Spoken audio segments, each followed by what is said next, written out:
أشهد أن لا إله إلا الله وحده لا شريك له وأشهد أن محمدا عبده ورسوله صلى الله عليه وعلى آله وصحبه ومن تبعهم بإحسان إلى يوم الدين وسلم تسليما كثيرا. اللهم ارزقنا علما نافعا لا ينسى وأصلح لنا شأننا كله ولا تكلنا إلى أنفسنا طرفة عين. Ya, masih dalam bab jamaah sekalian, barakallahu li wa lakum. Thumma amma ba'd. Al-Quran lil ahya' la lil amwat.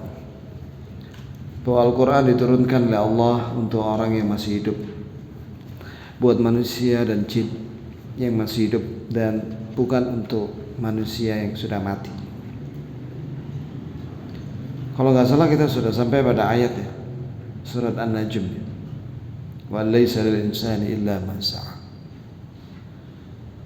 Ya, jadi begini.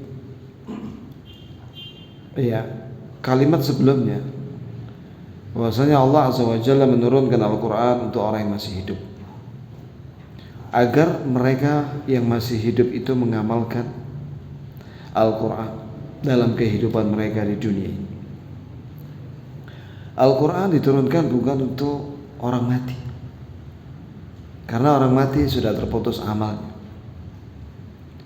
sehingga orang mati tidak bisa membaca Al-Quran dan tidak bisa mengamalkan Al-Quran, dan juga tidak akan sampai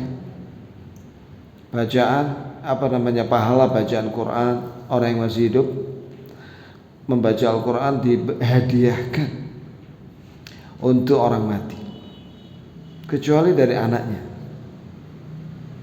sebab anak itu merupakan amal dari bapaknya, sebagaimana hadis Nabi SAW, idza mata al-insanu inqata 'amaluhu illa min thalath. Apabila manusia mati, maka terputus amalnya, termasuk juga pahalanya terputus, kecuali 3 amalan. Itu tidak akan putus, yaitu sedekah jariyah,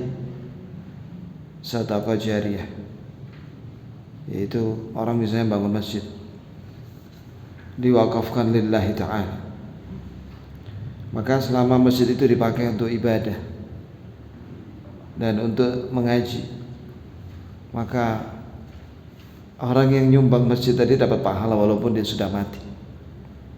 Aw ilmun yuntafa'u bihi, atau ilmu yang diambil manfaatnya oleh orang lain, baik lisan maupun keteladanan maupun tulisan. Awaladun salih yad'ulah, ini syahidnya, atau anaknya yang soleh yang mendoakan orang tua. Ya, di situ menunjukkan bahwa amalnya anak. Ini dalil ya. Amalnya anaknya, ini misalnya dia baca Quran, maka bapak ibunya dapat pahala, karena anak itu merupakan usaha dari kedua orang tua. Dzakara Ibnu Katsir fi tafsir qouli ta'ala. Kemudian dibawakan di sini keterangan dari Ibnu Katsir ketika menafsirkan firman Allah dalam surat An-Najm, wa laysa lil insan illa ma sa'a, dan bahwasanya tidak ada pahala bagi manusia kecuali apa yang diamalkan. Ibnu Katsir mengatakan, ai kama la yuhmal alaihi bizru ghairihi, yakni sebagaimana ini seseorang tidak akan memikul dosanya orang lain, karena ayat sebelumnya berbunyi alla tazru wazratu wazra ukhra, bahwa seorang tidak akan memikul dosanya orang lain. Kadzalika la yahsulu minal ajr illa ma kasabahu li nafsi. Begitu pula seorang tidak akan mendapatkan pahala kecuali apa yang diamalkan untuk dirinya, dari yang wajib maupun yang mustahab. Wa min hadhil ayatil karimah, maka di dalam ayat ini yang mulia ini, istanbata Imam Syafi'i rahimahullah, Imam Syafi'i mengambil kesimpulan dari ayat ini surat An-Najm ini, wa laysa lil insani illa ma sa'a, anna al-qira'ata la yasilu ihda' thawabih lil mauta. Bahwasanya bacaan Quran yang dibaca oleh orang hidup tidak akan sampai jika dia hadiahkan pahala bacaan Quran itu untuk orang mati. Li'annahu laysa min amalihim, sebab itu bukan amalnya orang mati. Bacaan Quran itu pahala bagi yang masih hidup, bagi yang membacanya. Wala kasbihim, dan bukan usahanya orang mati. Walihadza lam yamtub ilaihi Rasulullah sallallahu alaihi wasallam ummatan. Oleh karena itu Rasulullah sallallahu alaihi wasallam tidak menganjurkan, tidak menyuruh kepada umatnya untuk menghadiahkan bacaan Quran untuk orang mati. Wala hathahum alaihi, dan tidak menganjurkan itu. Tidak ada satupun hadis Nabi sallallahu alaihi wasallam yang menyuruh agar kita menghadiahkan pahala bacaan Quran untuk orang mati. Tidak ada hadisnya satupun. Wala arsyadahum ilaihi binas, tidak ada petunjuk dari Nabi untuk umat Islam tentang menghadiahkan pahala bacaan Quran untuk orang mati binas, baik dengan dalil yang jelas, wala ima, begitu pula dengan isyarat. Tidak ada. Kemudian juga walam yunqal dzalika an ahadin minas sahabah, dan tidak dinukil pula menghadiahkan bacaan Al-Quran untuk orang mati itu dari seorang pun dari sahabat. Ini tidak ada seorang pun sahabat yang menghadiahkan bacaan pahala Al-Quran untuk orang mati. Walau kana khairan lasabaquna ilaih. Sekiranya menghadiahkan bacaan Al-Quran untuk orang mati itu adalah kebaikan, tentu para sahabat sudah mendahului kita. Ternyata nggak ada satupun riwayat dari sahabat yang menghadiahkan bacaan Al-Quran untuk orang mati. Wa babul qurbati muqtasaru fi ala nusus. Bab amalan yang mendekatkan diri kepada Allah itu harus berdasarkan dalil. Wa la yutasarrafu fi bi anwa'il akisah. Tidak boleh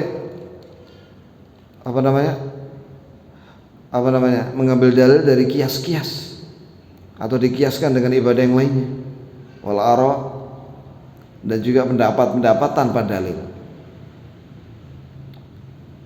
Faham ya?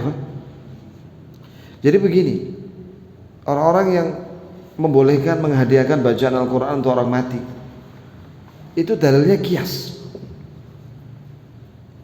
Iya, kias dengan apa? Kias dengan doa itu bermanfaat buat orang mati. Dikiaskan dengan haji dan umrah, itu bisa dihadiahkan, dibadalkan untuk orang yang sudah mati. Kemudian juga sedekah bisa atas nama orang yang sudah mati. Maka Pak Imam Syafi'i mengatakan, la qiyasa fil ibadah.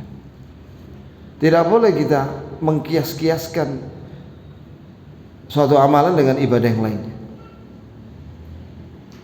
Karena setiap amalan itu ada dalilnya. Jika tidak ada dalilnya, tidak bisa menggunakan kias. Jelas ya?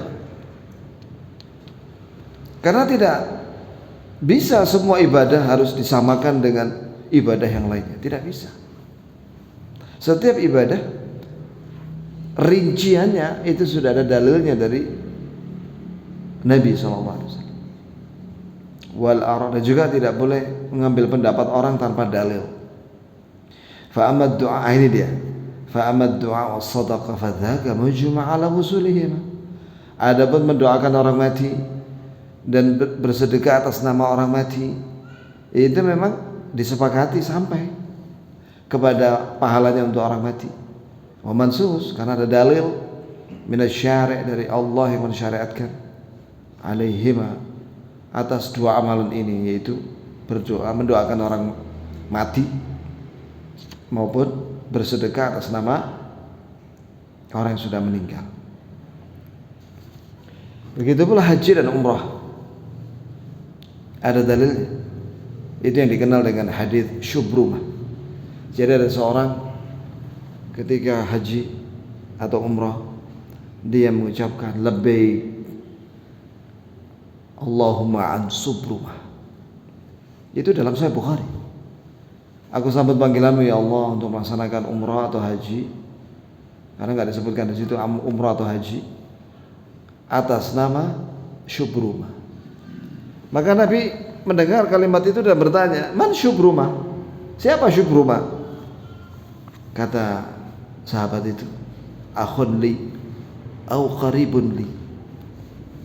Saudaraku, ini saudara kandungku atau kerabatku. Maka di situ menunjukkan boleh seorang menghaji atau umrah badal untuk orang yang sudah wafat. Jelas ya kawan? Jelas ya? Jadi umrah dan haji itu bisa dihadiahkan untuk orang mati. Lafadznya labbaik Allahumma umratan an fulan. Sebutkan namanya dia. Kalau haji labbaik Allahumma hajjan an fulan. Sebutkan namanya. Fulan itu siapa? Adapun bacaan Quran itu tidak ada dalilnya. Tidak bisa dikiaskan dengan haji dan umrah, dan tidak bisa dikiaskan dengan mendoakan orang mati dan sedekah. Laqad rajat fikratu qiraatul Qur'anil mauta. Ini dia. Telah tersebar pemikiran menghadiahkan bacaan Al-Qur'an untuk orang mati. Hatta asbahat qiraatuhu alamatan 'alal maut. Sampai menjadi tanda bahwa apabila orang membacakan Al-Quran, terutama Al-Fatihah, itu tandanya untuk orang mati. Ila hadratis Syekh Fulan bin Allan Al-Fatihah. Itu dihadiahkan untuk orang mati. Fama takadu tasma'ul Quran min al-idha'at bisyakl mustamir. Jika kau mendengar ada orang baca Quran, bahkan itu di TV atau radio, mungkin di Timur Tengah ya, di Mesir atau di Lebanon, diucapkan terus disetel terus menerus itu Quran, hatta ta'lam anna ra'isan qad mat. Ternyata ketika dikumandangkan tilawatul Quran itu ternyata biasanya ada kabar kematian. Ya, ini bacaan Quran yang disetel di TV atau radio itu dihadiahkan untuk orang yang mati. Dan setelah dicari tahu ternyata betul ada yang mati, misalnya penguasa atau gubernur. Wa idza sami'tahu min baitin, jika kau mendengar ada orang baca Quran di rumah, fata'lamu anna fi azab wa ma'tab, maka kau akan mengetahui bahwa ternyata di rumah itu ada yang mati dan ada yang takziah, maka ada yang baca Quran di situ, dihadiahkan untuk orang mati. Jadi sampai orang baca Quran di masjid atau di radio atau di TV yang sebelumnya tidak baca Quran atau di rumah, oh itu tandanya ada orang mati. Subhanallah, yakni Quran seolah diturunkan untuk bacaan buat orang mati. Waqad sami'at ummun min ahadiz zairin. Waqad sami'tu aw sami'at ummun min ahadiz zairin yaqra'ul Qur'an li waladiha al-marid fasahat inna ibni lam yamut hatta taqra'u lahu al-Qur'an. Sampai ada berita ada seorang ibu ya mendengar ada seorang yang berkunjung ke rumahnya baca Quran untuk anaknya. Maka ibu itu berkata dengan suara keras, "Anakku durung mati, kenapa kamu baca Quran?" Sampai seperti itu ya kawan. Kemudian wasimat imra'atan surat al-Fatihah min al-idha'ah. Faqalat ana la uhibbuha li'annaha tudhakkiruni bi akhi al-mayyit wa qad quri'at alayhi. Ya Allah. Ada seorang wanita mendengar bacaan Al-Fatihah di radio. Maka wanita itu berkata, aku tidak senang dibacakan surat ini karena itu mengingatkan aku dengan saudaraku yang sudah mati. Sampai seperti itu ya akhi. Ada orang baca surat Al-Fatihah ya sampai sedih dia karena teringat dengan saudaranya yang mati. Dan aku sudah dibacakan untuknya dan sudah dibacakan untuknya. Kenapa dibacakan lagi gitu loh maksudnya. Iya. Di anal insan yakrahul maut, sebab manusia itu tidak benci dengan kematian. Begitu pula yang berkaitan dengan kematian, yaitu apa? Pembacaan surat Al-Fatihah atau yang lainnya ketika ada orang mati.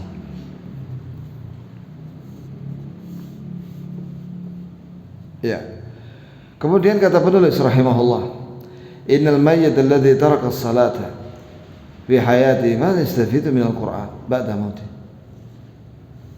Ini penting ya, bahwasanya mayat yang dulu di dunia dia meninggalkan sholat, apa manfaat dibacakan Quran untuknya setelah mati? Apa manfaatnya? Padahal di Quran wa yubashiru bil wail wal adzab, sedangkan di Quran ada ayat yang mengancam dia dengan siksa.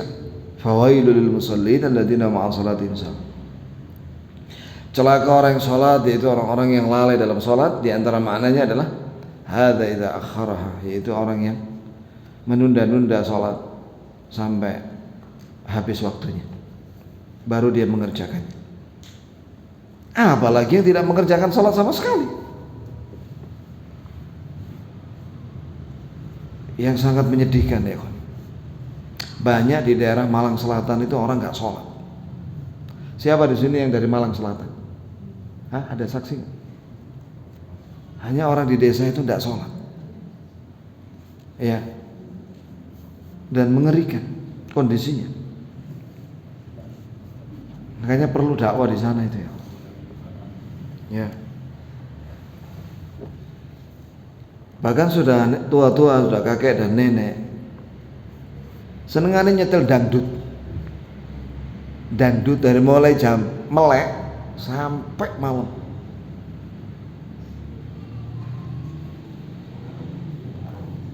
Di situ. Itu kebiasaan orang di desa. Bawanter kayak kondangan gitu. Nyetelnya. Saya kan mertua di sana ya. Jadi tahu. Ya. Kalau acara bersih desa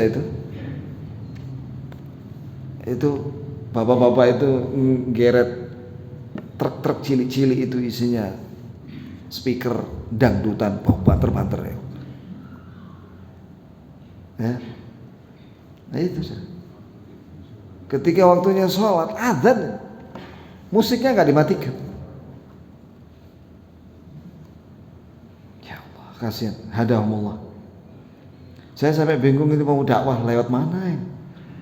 Mau dari pintu mana saya mendakwai mereka? Ya alhamdulillah di sana ada ikhwan-ikhwan kita bikin kajian dan bikin masjid di sana. Sudah berdiri sudah diadakan kajian. Tapi kan dibandingkan dengan mayoritas itu masih belum tahu. Hadahumullah. Bahkan yang sholat cepatnya bukan main sholatnya. Sholat asar itu 2 menit 4 rakaat. Sekarang nutut kita, akhirnya mufarokoh kita. Sendiri aja aku sholat. Ya. Baik. Nah, dan yang meninggalkan sholat banyak. Wasenengane ke dukun. Nah, ini sudah aduh. Kemudian keyakinan khurafat banyak sekali. Kemudian ada satu ayat yang belum disebutkan oleh penulis di sini tentang ancaman neraka bagi orang yang enggak sholat. Itu dalam surat Al-Muddatsir. Ma salakakum fi saqar? Qalu lam naku minal musallin. Ini ahlul jannah itu tanya kepada ahlun nar, kenapa kalian masuk neraka sakor? Maka mereka menjawab, dulu kami tidak sholat. Wallahi rugi ya orang nggak sholat ya. Bahkan ulama mengatakan meninggalkan sholat itu lebih besar dosanya daripada zina, lebih besar daripada mencuri, korupsi, lebih besar daripada berkata bohong. Meninggalkan sholat itu.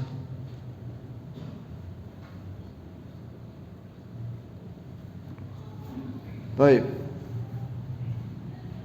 Apa manfaatnya sekarang dibacakan Quran, misalnya surat Yasin, di hadapan orang yang tidak pernah sholat ketika mati? Apa manfaat? Dia nggak sholat. Memangnya ada tuntunan kalau ada orang mati dibacakan surat Yasin? Mana dalilnya? Ya, Ustaz Abdul Hakim Abdan punya buku tentang keutamaan surat Yasin.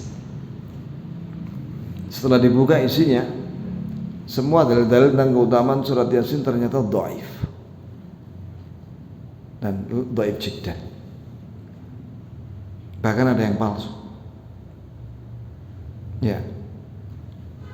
Memang keutamaan Al-Quran secara umum termasuk surat Yasin, barang siapa membaca huruf satu hurufnya dia dapat pahala 10. Tapi pengkhususan membaca surat Yasin untuk orang yang sedang mati itu nggak ada dalilnya, nggak ada perintah dari Nabi. Justru yang ada itu kan antum bisa lihat dalam kitab Ahkamul Janaiz. Ketika antum mendapat kabar ada tetangga meninggal, antum datangi dia, baik sebelum dimandikan atau sudah dimandikan, terus doakan dia. Ya Allah, terimalah amalnya ya Allah. Ya Allah, ampuni dia. Itu lebih manfaat daripada itu sunnah. Itu sunnah. Karena apa yang diucapkan oleh orang yang datang itu diaminkan oleh malaikat. Ada hadisnya. Ada hadisnya. Jadi kita ucapkan yang baik-baik saja di dekat mayat itu. Adapun orang-orang baca surat Yasin, apa manfaatnya? Mana ada perintah dari Nabi seperti itu? Nabi itu sering mengubur sahabat yang meninggal. Bahkan waktu perang Uhud, Nabi mengubur 70 sahabat. Nabi mengubur 70 sahabat di dekat Jabal Uhud sana, Gunung Uhud. Dan tidak ada riwayat bahwa Nabi baca surat Yasin. Yang ada adalah Nabi SAW mendoakan mereka, Allahumma ighfir lahum warhamhum wa'afihim wa'afu anhum. Begitu. Kalau mengunjungi kuburan Baqi Al-Gharqad yang di sampingnya Masjid Nabawi itu, Nabi berdoa begini, Allahumma ighfir li ahli Baqi Al-Gharqad. Ya Allah, ampunilah penghuni kuburan Baqi Al-Gharqad. Tidak ada Nabi terus di situ membaca Al-Quran. Tak ada satupun Nabi sahabat yang meriwayatkan bahwa Nabi kalau masuk kuburan itu baca Quran. Tidak ada. Nabi kalau mendatangi kuburan, Nabi mengucapkan salam, Assalamualaikum ahlad diyar, dar qaumi mu'minin wa inna insyaallah bikum lahiqun. Asallahu lana wa lakumul afiyah, yarhamullahu mustaqdimina minkum wal mustakhir. Semoga Allah memberi keselamatan kepada kalian wahai penghuni kuburan kaum mukminin. Ya, insyaallah dengan kehendak Allah kita akan menyusul kalian. Saya minta kepada Allah keselamatan untuk kami dan kalian. Semoga Allah merahmati yang duluan mati dan yang belakangan. Jadi Nabi mendoakan mereka, bukan membaca Quran di kuburan. Makanya Nabi SAW menyatakan, la taj'alu buyutakum maqabir, iqra'ul Qur'ana fi buyutikum. Janganlah kalian menjadikan rumah kalian seperti kuburan. Bacalah Quran di rumah kalian. Kenapa? Karena di kuburan itu nggak ada orang baca Quran. Maka barang siapa yang tidak baca Quran di rumah berarti menjadikan rumahnya kayak kuburan. Zaman sekarang dibalik, orang baca Quran di kuburan. Akhirnya setannya hijrah dari kuburan ke rumah-rumah masing-masing. Di rumahnya nggak pernah baca Quran, disetel dangdut dan musik-musik yang lainnya. Jadi rumahnya penuh dengan syaitan, jin. Itu. Nasallahu alaihi wasallam. Mari ya ikhwan, kita baca Quran di rumah. Bacalah dengan suara agak keras. Apa manfaatnya? Untuk diteladani sama keluarga kita, anak-anak kita. Dan supaya jin-jin itu pergi. Jin setan jin pergi. Kata Rasulullah sallallahu alaihi wasallam, "Inna syaitan yafirru minal bait alladhi yaqra'u fi suratul Baqarah." Sesungguhnya syaitan akan lari dari rumah yang penghuninya baca Quran surat Al-Baqarah. Wa fi riwayah thalathata ayyam. Selama 3 hari pergi dia. Berarti nanti 3 hari lagi dia datang, baca lagi, usir lagi dengan Al-Baqarah. Baca yang keras, tidak apa-apa. Jangan terlalu keras sampai teriak-teriak, tidak lah. Baca seperti imam-imam masjid itu loh, ya, yang tartil itu loh. Nah seperti itulah. Baik. Nasallallahu alaihi wasallam. Ya ikhwan, orang yang tidak sholat di dunia atau sholatnya tidak memenuhi syarat sah dan rukun dan wajib, maka pada hari kiamat tidak akan bisa sujud di hadapan Allah ketika Allah menampakkan betisnya di padang mahsyar. Sebagaimana Allah Ta'ala berfirman, "Yauma yukshafu an saq wa yud'auna ila sujudi fala yastati'un khashi'atan absaruhum tarhaquhum dhillah wa qad kanu yud'auna ila sujudi wa hum salim." Pada hari Allah mengumpulkan manusia di padang mahsyar, Allah menampakkan betisnya. Anda tahu betis kan ya? Betis kaki nih. Allah menampakkan betis. Jika Allah menampakkan betisnya itu, sujudlah. Ya. Ada orang-orang yang dipanggil untuk sujud tidak bisa sujud. Kenapa? Karena dulu waktu di dunia dipanggil untuk sholat, dia tidak mau datang. Khasyatan absaruhum tarhaquhum dhillah. Ketakutan wajah mereka dan terhina mata mereka. Wa qad kanu yud'auna ila sujudi wa hum salimun. Dulu mereka di dunia diajak untuk sholat, untuk sujud, tidak mau datang. Hayya 'alas shalah, mari sholat, tidak mau datang. Itu juga tidak sholat juga di rumah. Wahum salimun, padahal mereka dalam keadaan sehat, sehingga mereka tidak bisa sujud. Dan jadi gimana? Kaum mukminin yang rajin sholat sujud ya mereka. Nah, mereka ini yang tidak bisa sujud ini, punggung sama kakinya itu kaku dan terlentang dia atau tertelungkup. Tidak bisa dia sujud. Wah, bahaya. Begitu pula orang munafik tidak bisa sujud ya. Inilah manfaat sholat ya di dunia. Ya, manfaatnya apa? Untuk keselamatan kita di akhirat. Itu peristiwa sujud itu setelah semua orang kafir dan musyrik yang menyembah selain Allah masuk neraka sudah. Yahudi udah masuk neraka, yang menyembah Uzair, yang menyembah Nabi Isa udah masuk neraka semua.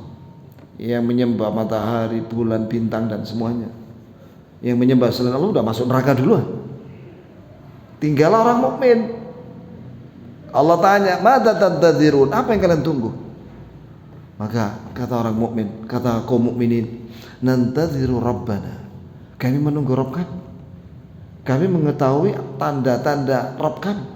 yaitu ayat tadi itu. Maka Allah menampakkan betisnya saat itu. Ya, makanya di sini pentingnya kita ngaji tafsir.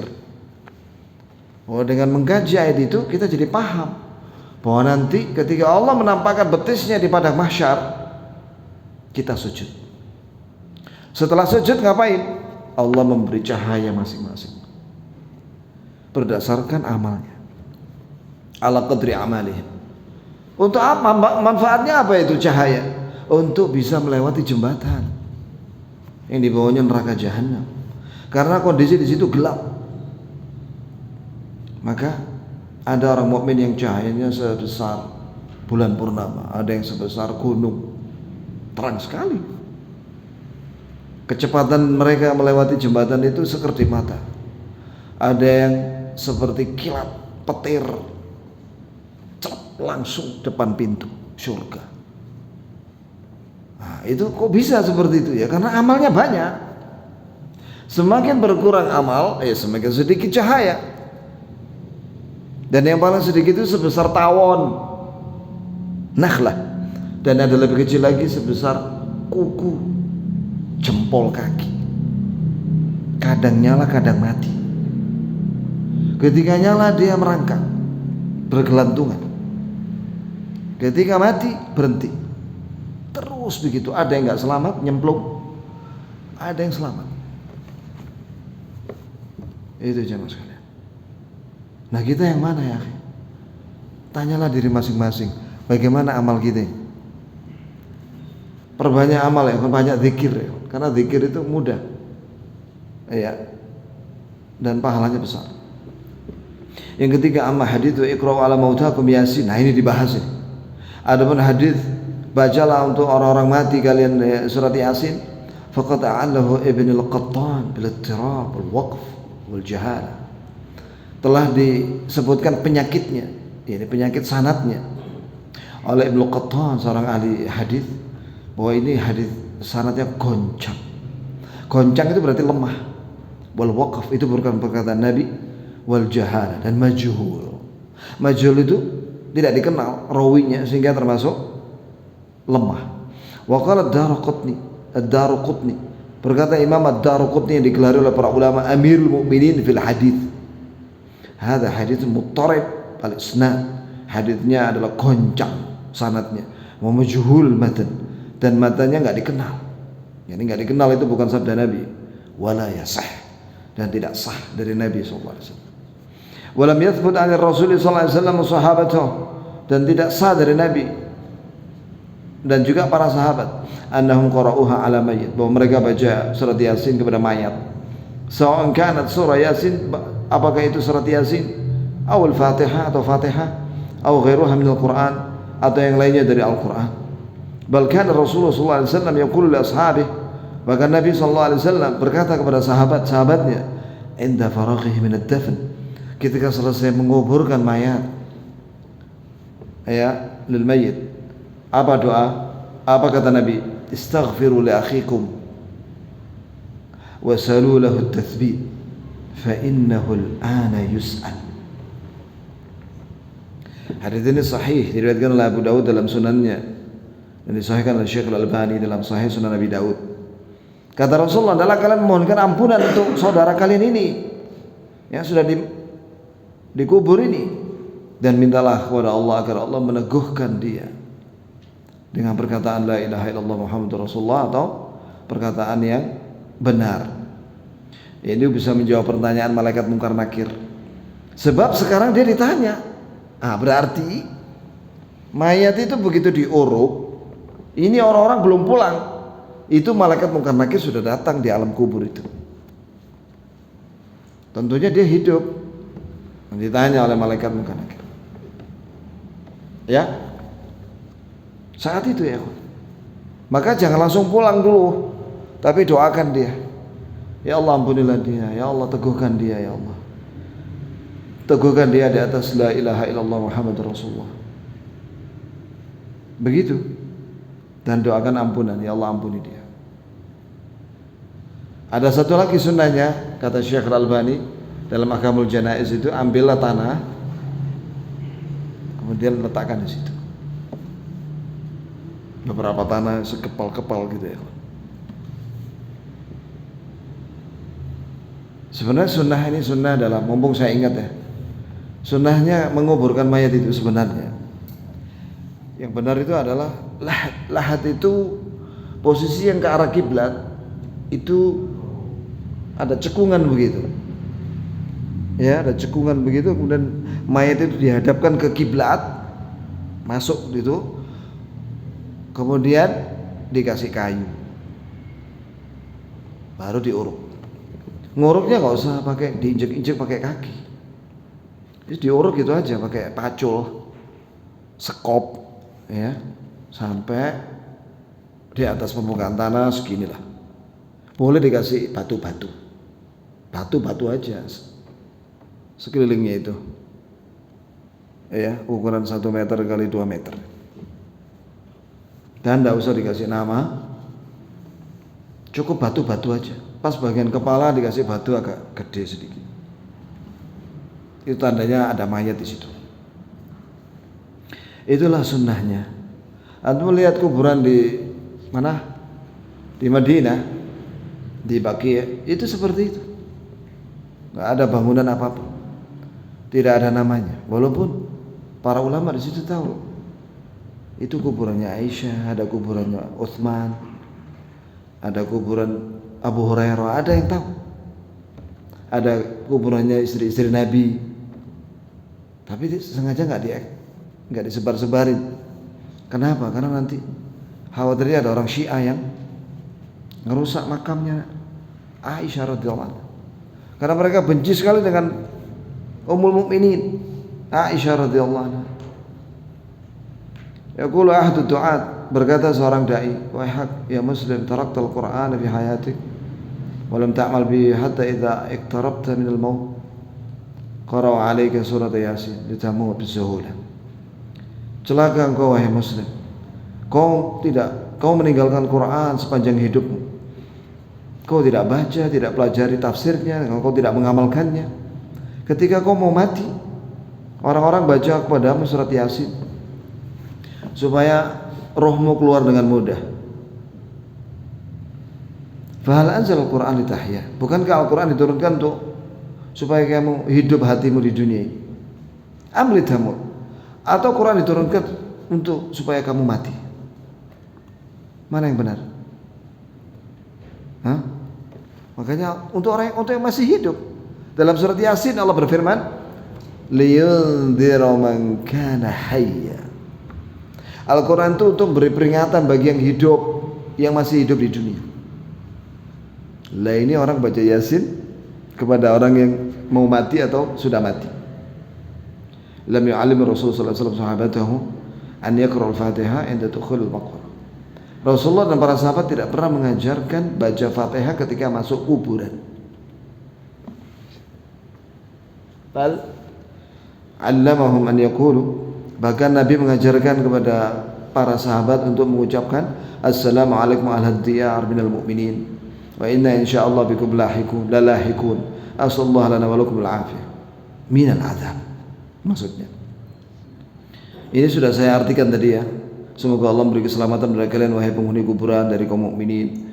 Insyaallah kami akan sungguh mengikuti kalian, mati menyusul kalian. Aku minta kepada Allah untuk kami dan kalian keselamatan dari siksa. Fahadal hadits yu'allimuna an nad'u lil amwat. Hadits ini mengajarkan pada kita agar kita mendoakan mayat. La an nad'uhum, bukan kita berdoa kepada mayat. Wa nasta'in bihim, dan bukan kita minta tolong kepada mayat. Tapi kita mendoakan mayat, memberi manfaat kepada mayat-mayat itu dengan doa-doa kita. Bukan kita berdoa minta kepada mayat. Beda loh itu. Anzalallahu al-Qur'ana liyuqra ala man yumkinuhul amal minal ahya. Allah Azza wa Jalla menurunkan Al-Quran untuk dibacakan ya kepada orang yang masih hidup supaya dia mengamalkan Quran. Sebagaimana Allah Ta'ala berfirman dalam surat Yasin, liyundhira man kana hayya, untuk memberi peringatan bagi yang masih hidup, wa yahiqqal qaul al kafirin, dan sudah pasti pernyataan azab bagi orang kafir. Amal amwat fala yasma'unahu. Adapun orang mati dibacakan Quran enggak dengar mereka. Sebab pendengaran itu akan berfungsi kalau ada roh. Iya, dan itu selama dia masih di dunia. Kalau rohnya udah cepot dan dia belum dikubur, gak dengar. Begitu pula kalau dia sudah di alam barzakh, dia gak dengar. Innaka latusmi'ul mauta. Kau tidak bisa memperdengarkan suaramu kepada mayat. Amal amwat fala yasma'un. Mayat tidak bisa mendengar suaramu. Wala yumkinuhumul 'amalu bihi, dan mereka tidak bisa mengamalkan Quran. Orang kalau sudah di alam kubur tidak bisa sholat, tidak bisa sholat, tidak bisa zikir pun, subhanallah nggak bisa. Alhamdulillah, Allahumma rzuqna al-amala bil Quran karim. Ya Allah, berilah kepada kami amalan mengamalkan Quran karim ala tariqatir Rasul, menurut yang diajarkan oleh Rasulullah sallallahu alaihi wasallam.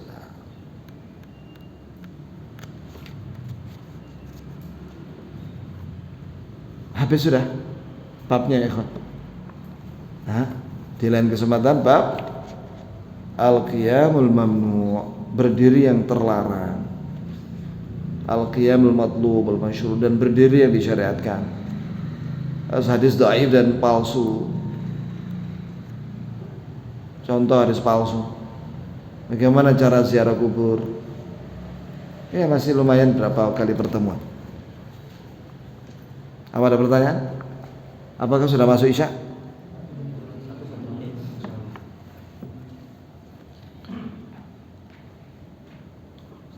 Ya. Kadang di prosesi pemakaman itu ada persaksian jenazah gitu. Apakah si fulan itu orang baik? Itu gimana? Ya ditanya dulu siapa yang bersaksi. Kalau yang bersaksi teman-temannya khumar, tukang khomer, tukang begal, baik, sama-sama teman begal, sama-sama tukang mabuk, baik, saksi kita sambil teler gitu, ya. Nah itu tidak bisa diterima. Persaksian itu dari orang adil dan soleh. Ini kalau persaksian dari orang fasik gak diterima. Sudah habis waktu. Subhanakallahumma bihamdik, asyhadu an la ilaha illa anta, astaghfiruka wa atubu ilaik.